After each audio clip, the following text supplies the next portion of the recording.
He's a man uncertain. I think he says, I have a difficulty with prayer. His sense of conviction is being a bit besieged within himself. He's not sure. I interpreted his problem with prayer as a form of meditation, possibly, that his faith, where he is in his life, in this complex hierarchical structure, he's unsure. I think he would like to go on retreat into a monastery and be, in a way, sequestered in a different way. I think, and suddenly he's propelled into having to run a conclave. So having hoped to escape, he suddenly, boom, the Pope's dead, and now he's running it. He's effectively the leader of the church until the Pope's elected. The supervision of this election is a duty I never thought I'd have to perform. No sane man would want the papacy. The men who are dangerous are the ones who do want it. That sounds ominous. I really enjoyed this movie. And for me, a big part of that is the balance of like the thriller tension aspect, but also the kind of subtle humor. I think, we all know that humor is important to stay with a film. I made the first film I made. I remember that I had one joke in it.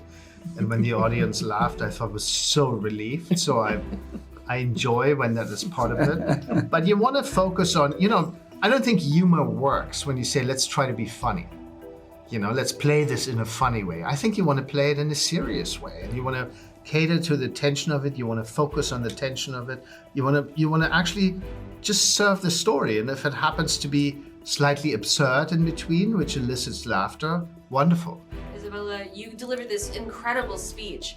And at the end, you do this bow. Like, to me, that spoke to such a specificity, but also such a sense of humor that I, barked with laughter.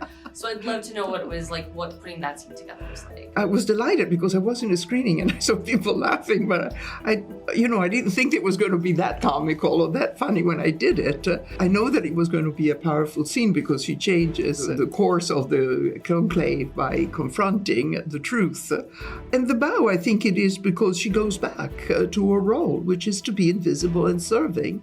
And so after this big bomb, once she speaks, boom, she speaks, she goes back to her role. And a role has to have chosen to be submissive in a patriarchal society. It's a choice. It's not.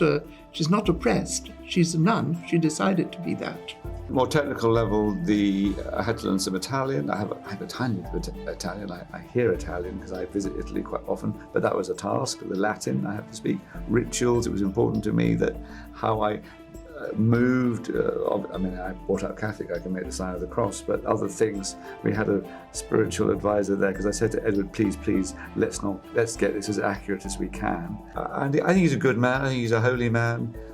We do see, of course, the worm of ambition at one point in the film comes up from within. But I love these kind of parts. I love interior contradictions in a part. I love. It's great to get your teeth into. And his Italian is pretty good, huh? His Italian is very good. Latin must have been harder. He even speaks Latin in the film.